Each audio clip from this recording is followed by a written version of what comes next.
Nick Ashew here with the DMV. Has concluded. The DMVSTREAM.COM player. Sean Parker along with Nick Allison. I always wanted to play volleyball in college. Cordova trying to dig it out of the board. And they score!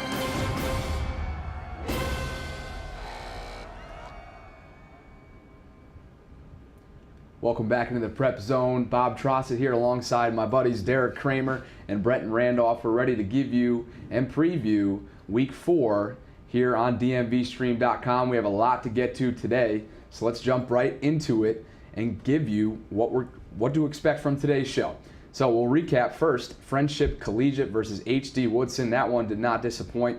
And then on to Gonzaga and Georgetown Prep. Boy, that was a great finish. We'll get to that soon. And then St. Albans, Bishop Ireton. Also recapping, Lake Braddock versus Robinson, Bishop McNamara versus Bishop Sullivan, and WT Woodson versus Fairfax. We will also get to a previewing section in which we'll take a look at good Counsel at St. John's, Tuscarora at Centerville, Westfield at Stonebridge, and then obviously where to watch right here at DMVStream.com, and there are your other options right there. So we have a lot to get to today. We're really excited. I know Derek and Brenton are chomping at the bit to get you some information on what they have, but first let's take a look at how to get your play included each week on all Met Sports Top Plays. Hello, everybody, and welcome to an all-new season of Top Plays here at allmetsports.com and WashingtonPost.com. I'm your host, BJ Kubarulis. Now, as we've done the past 4 seasons, we're continuing our exciting interactive high school football show that allows you, the coaches, players, parents, and fans, and others, to send in your video submissions for ranking in our Top 10 style weekly show. If you want to see your highlight in this show, well, it's as simple as tweeting your boy. I'm at BJ Koob, and you got to remember to hashtag it, Ole Mets. All right, you can tweet in your Huddle, YouTube, Vimeo, really any video link by Sundays at noon, and we'll consider it for use in the upcoming episode of Top Plays. Now, you got to remember to tune in on Mondays to see if your video made our Top 10 at allmetsports.com. We'll see you soon. All right, it's time for our weekly rewind, and in our first game report, we take a look at Gonzaga versus Georgetown Prep. And Derek, you had this one. This one did not disappoint. Take us through what went down. Yeah, so this was Gonzaga's 5th straight win over the Little Hoyas, but it was a lot tighter than we expected, right? So the 8th-seeded Gonzaga Eagles, they emerged with a 21-20 victory over number 19 Georgetown Prep, but they were down 17-0 starting in the 3rd quarter, but stormed back to make it 21-20. And a lot of credit to the defense. The defense really strapped down Georgetown Prep running back Owen Wright. But the player of the game was Tyree Randolph, number 2, who had a 62-yard touchdown pass, and he also had another 9-yard touchdown run coming up. But it was a great defensive battle early on. But a blocked punt and then the 82-yard touchdown run by senior TJ Dozier also right here gave Georgetown a big cushion early on. So I give a lot of credit to both teams for battling in and out. But Gonzaga pulled away late with this run from Tyree Randolph for the 9-yard touchdown, which really started the momentum and gave Gonzaga the lead late in the game. How about that showing from the Little Hoyas crowd? I mean, they had quite an atmosphere in there. For Gonzaga to go in there and take it from there, that speaks to some of their toughness, huh? Oh, yeah. It's a huge rivalry, so we knew that people were going to show out, and we knew it was going to be a great one. So it was a good one, though. All right, now our top performer was Tyree Randolph, and you take a look at some of his numbers from that one. Boy, was he special in this. Oh, yeah, he jumps off the screen when you watch him on film. Like 165 rushing yards, 84 reception yards, and 3 total touchdowns. He does it all. He is the catalyst for their offense, and I give a lot of credit to him. Great player.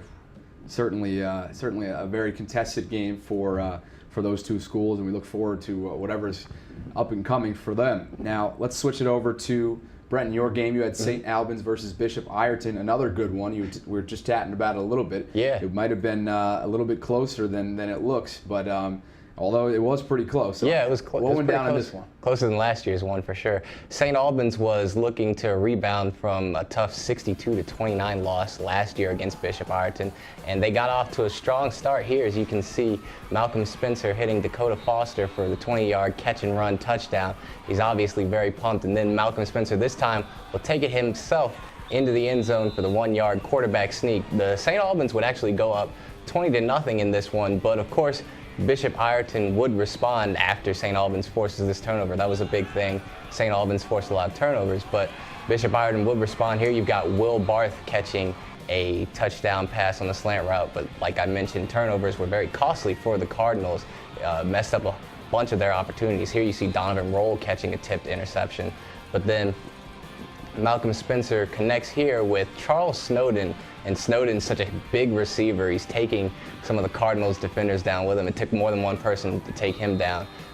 Bishop Ireton would score another touchdown, but it wouldn't be enough as late in the game, St. Albans came up with a fourth quarter stop near the goal line to prevail 20-14. And how about the play of Malcolm Spencer? He is our top performer, and take a look at some of his numbers here. I mean, he really paced this team well. Yeah, he was 10 for 20 completing, so 50%, but had 186 yards. He threw for a touchdown. Running the ball, he had 2 touchdowns as well. But also one of the things I want to talk about, in talking to the players after the game was over, one of the things that was a big motivating factor was last year's 62-29 loss. Their coach actually put a poster up on the board reminding them of what happened last year, and that was why they came out so fired up and so pumped up early. You know, I said it may have been closer than it looked. Maybe I was thinking about the 2015 game. Yeah, I mean, that was, boy, that was seriously a one-sided affair. Yeah, but clearly they came out with a chip on their shoulder this year. Yeah, even more impressive that they were able to do this on the road. All right, game report number 3. Derek, you had this one. That was between Friendship Collegiate and H.D. Woodson. What went down in this one? So this was a battle of the Titans. Last time they played was in 2013 in the state championship game where Woodson beat Friendship. But early on, Woodson looked to be the dominant team with a touchdown pass to Charles Peeler, who was one of our players to watch on last week's episode. The quarterback, Christopher Ferguson, came back with a strike to get the Friendship up on the lead to be 12-8. But it was a very tight battle. But the biggest thing that stood out was the amount of penalties. Friendship had 17 flags on the game, and it seemed like every other play there was a penalty. So it really it didn't give the biggest flow to the game. But I give it to Christopher Ferguson. He was the player of the game. He had 2 touchdowns passing and 1 on the ground that we just saw. And here's the other one with a strike to Nykeem Johnson that put Friendship ahead and sealed the deal. But it was a great game, and I really give credit to both teams. It was a battle of DC. They're both the players after the game said the players on the opposite team, they're best friends with them. They worked out over the summer, so they had a good time jawing at each other and getting good competition. I mean, it's just another example of a team that came in on the road and got things done in a contested, testy environment. That really speaks to coaching, but also mental prep, I think. Oh, absolutely. And their whole all their fans came to the game. The visitor side bleachers looked just as full as the home team, and 93.9 radio station was there. It was bumping. Wow, absolutely. Now, and then you take a look at our top performer here. You mentioned him, Derek, Chris Ferguson. Really, I mean, not crazy numbers, but look at the total touchdowns. That really tells you all you need to know. Oh, yeah. When his team needed to play, he delivered. Clutch performer. He had 3 touchdowns when it mattered. They were efficient in the red zone, and their running game really carried them. So, great game. All right, we'll get to our next game reports coming up. But first, take a look at DMVSTREAM.com's partnership with USA Football as they broadcast 3 developmental games from Towson University.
Welcome back into the Prep Zone. Bob Trossett here. We're continuing with our weekly rewind here on DMVSTREAM.com, and we are on to game report number 4. Brenton, you had this one. It was between Lake Braddock and Robinson. What was the story in this one? Well, this was a widely anticipated matchup between two teams that were two of the top teams in Fairfax going into the game. Here we're going to start with Robinson's Roman Lowry scoring on a 1-yard touchdown run. Robinson obviously known for their big rushing attack, but the day would belong to Lake Braddock and that man right there. That's Lamont Atkins breaking off what appears to be over 70-yard touchdown run. That'd be the first of 3 for Lamont Atkins on the day. We'll talk about him a little bit more later, but Lake Braddock also able to get in on the passing game, as you can see right here. But of course, Lamont Atkins is going to break another big run right here. Fooled out the cameraman as well, but Lamont Atkins, that's the second 70-yard touchdown run that he breaks. And then here comes the big one.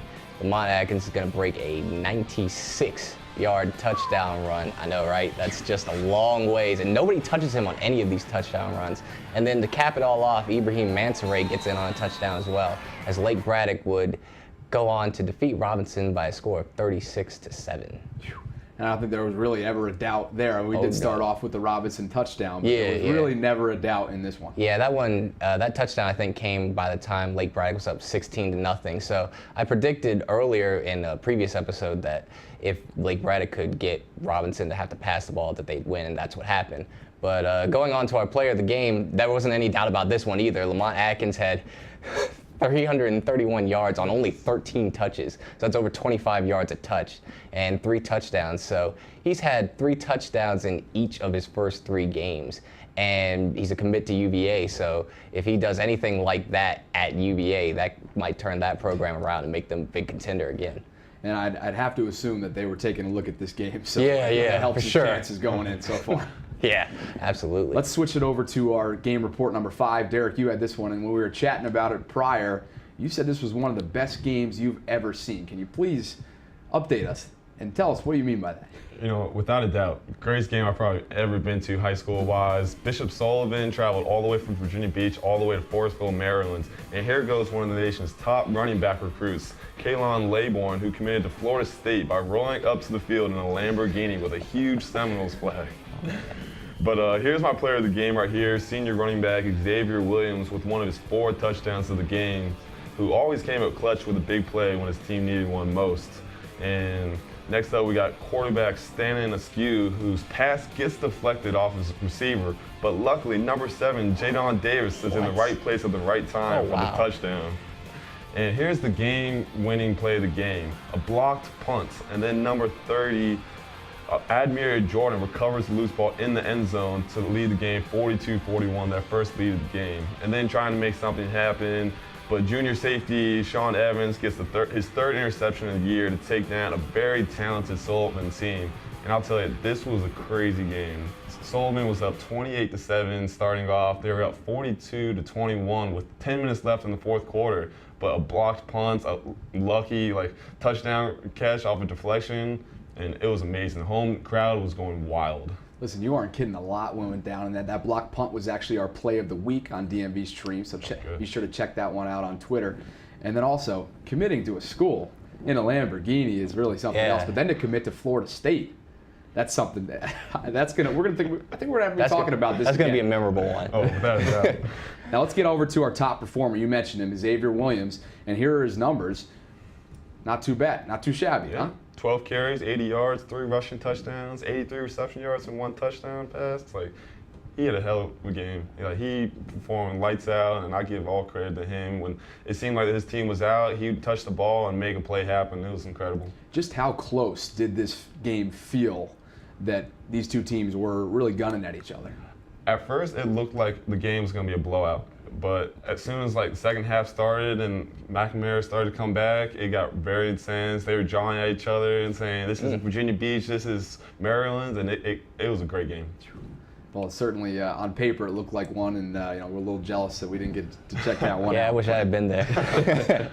All right, let's get over to our final game report. Brent, you had this one. It was between W.T. Woodson and Fairfax. A little bit of a blowout. What was the story in this one? Yeah, W.T. Woodson was looking to rebound after a tough loss last week against Robinson, and they do so here. They had a really effective game offensively, as you can see that by that rushing touchdown.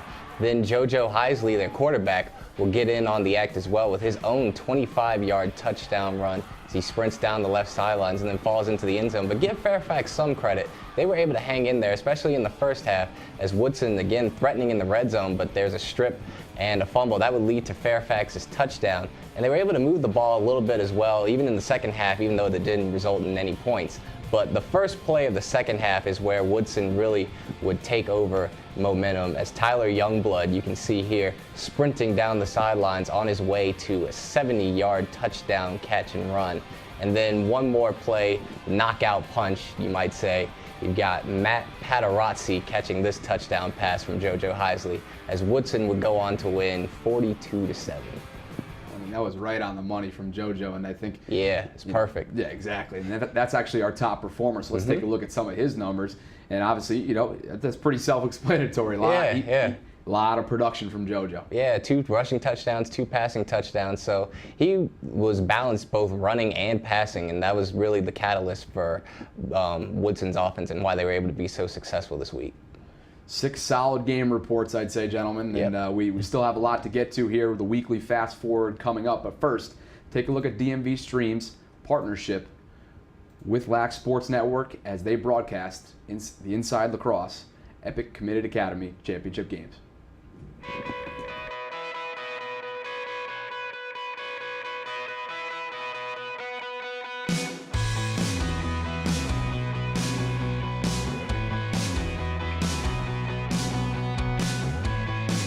In transition with the fake, the setup, the back shot, and the score. What's that leader? I think that was Pavelski. Yeah, that was Luke Pavelski. Creativity in that way, you can kind of see a little bit of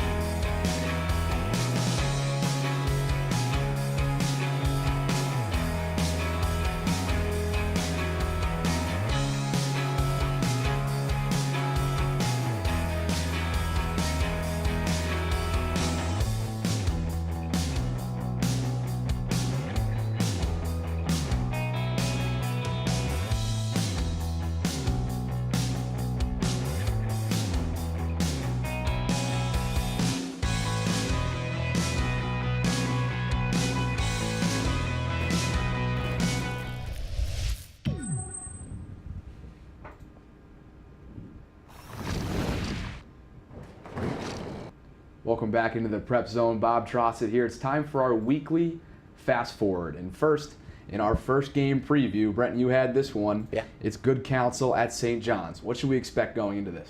Well, Bob, if this one's going to be anything like last year's game, then we've got an instant classic on our hands. St. John's was able to come away with a hard-fought 29-23 triple overtime victory, I believe, last season over good Counsel. And as you might expect, both teams were really tired after that one. But St. John's was able to come up with some of the clutch defensive plays and timely offensive plays like this touchdown pass by Talik Mann. And again, another clutch defensive play by St. John's. They force a fumble and recover it. And in a game, in a matchup as tightly contested as this one between 2 of the top 3 teams in the state, those big turnovers or any big play could end up having a major impact and being the difference in a tightly contested game. And here we've got the final touchdown, the one that would seal the deal for the Cadets and finally end it. As you see here in a couple of seconds, you'll see a bunch of Cadets absolutely just going crazy. They're just elated on the sidelines, happy that they won, but also probably happy that the game's over so that they could get some rest. That's for sure. I mean, in a game like that, so I think there's a lot of anticipation in this one. Now, we have a top performer player to watch for each team, and for good Counsel, that's Muhammad Ibrahim. Yeah, Muhammad Ibrahim's my player to watch. He's their senior running back. He's got 66 attempts, 462 yards, 6 touchdowns so far this year. Last year, he had 25 rushes for 131 yards and a touchdown against St. John's. So he'll be somebody that they look to get going if they want to have an effective chance at beating St. John's and avenging last year's tough loss. And boy, just through a few weeks, those are some serious numbers. Yeah, absolutely. Yeah, for sure. Now let's go over to St. John's, and our top performer there is Kasim Hill. Yeah, Kasim Hill, he's replacing Talik Mann, but so far he's 26 of 52, 447 yards, and 4 touchdowns. So he'll be somebody that will look to be the catalyst of St. John's offense, and this will be probably a big test for Kasim Hill going up against another tough team in good Counsel. So we'll see just what he's made of and how good he can possibly be this week. All right, it's time for a little predictions now across the board here. Who we got, Derek? Man, I think I'm going to go with good Counsel on this one, guys. Yeah. Yeah, I got good Counsel as well. I think they're going to be able to rebound from last year's tough loss. Thanks in part to Muhammad Ibrahim. So I think he'll have a big game. Looks like we're going good Counsel all across the board. We'll see what happens, though, won't we? So let's shoot over to our game preview number 2, and that's between Tuscarora at Centerville. And Derek, you're going to have a chance to take a look at this one. What do we expect going into here? So yeah, last year it was a shootout, 49-42 victory going in the favor of Tuscarora. But Tuscarora is having a tough year. They lost their starting quarterback and starting running back. So their lone victory was against Loudoun County, and I was at the Tuscarora and Pryor Woods game. But they do have some talent. Their running back, Jalen Lundy, very talented player. But on the other side, Centerville, they're always a powerhouse. They lean on their running game. And every game, it seems like they average about 200 rushing yards a game. So tough team to play. But I think Centerville is going to come through this week. We got Julian Garrett, a senior running back, linebacker, who's going to carry the offensive load for Centerville. But keep an eye on Tuscarora. They're gaining progress. They're going to get momentum. But I think it'll be a tough win for Centerville coming up. And our players to watch, you mentioned one of them, Julian Garrett. But let's first go over to Jalen Lundy of Tuscarora, and you take a look at his numbers so far, huh? Yep, having a good season so far. 92 attempts, 566 yards, and 4 touchdowns. He's really got an explosive burst coming off the line. If he sees a hole, he's a big play waiting to happen. And so I look for him to have a big game if he can find some holes. And then for Centerville, Julian Garrett also having a pretty productive year so far. Here are his numbers. Oh yeah, 6 touchdowns, 45 attempts for 242 yards. He's a player to watch. He's a two-way player, so he's all over the field all the time. All right, who you got in this one? I'm going to take Centerville. They're always a powerhouse. Tuscarora got them last year, so I think they're going to be out for revenge and rely on that rushing attack. So it'll be a good one, though. And Brent, on your side, what are you thinking? Yeah, I'm taking Centerville as well. I saw them play earlier in a scrimmage against C.D. Hilton, and they look pretty good. And they're 3-0 so far, so they obviously are pretty good, and I expect them to keep rolling this week. Well, fellas, I think I'm going to have to defer. I'm going to go with Tuscarora in this one. I think they're chomping for they're 1-3 as we just saw. So I think they're looking for a win. I'm going to go with Tuscarora. It might turn their season around. Maybe. Hey, who knows? So a lot more to get to here in the prep zone. Again, Bob Trossett joined by Derek Kramer and Brenton Randolph. Yeah. Come on, how can I forget my buddy? Huh? Sorry, Brenton. No, it's all good. It's all good. But first, let's take a look at how DMV Stream uses our new state-of-the-art flyback to stream broadcasts in a quick and easy manner. Okay, so today we're really excited to be using our FlyPack kit, which allows us to do a powerful live stream with multiple camera inputs, an entire crew, just by simply rolling a case in to a gym or to a field or even to a basement in DC to do an event. As you can see behind me, this is the TriCaster. It's all set up. At this point, we've got one camera input already in. But the really cool thing about this is that it opens and closes very quickly and easily. It's got its own legs on its own stand. See all the inputs. This is where our director will be standing during the broadcast.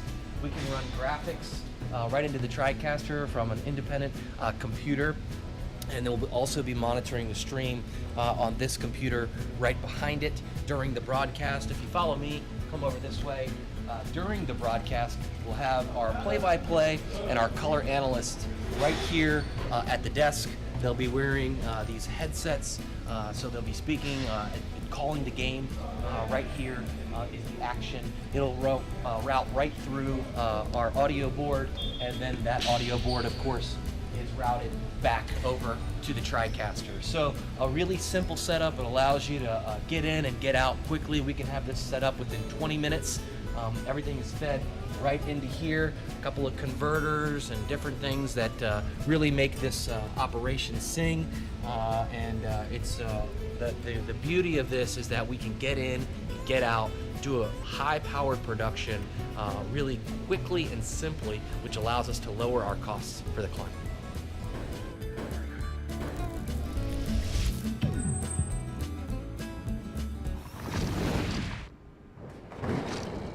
Welcome back into the Prep Zone. Bob Trossett here. We got to finish up our weekly fast forward, and Brenton, you're going to do that. You're going to take us home here in a game that is seriously going to be highly anticipated, I'm thinking. Yeah, we saved the best for last here. We've got Westfield taking on Stonebridge. These are two of the top teams in the state of Virginia. Westfield is the defending 6A state champion, and Stonebridge was the 5A runner-up. Last season, Westfield was able to defeat Stonebridge by a score of 28-7.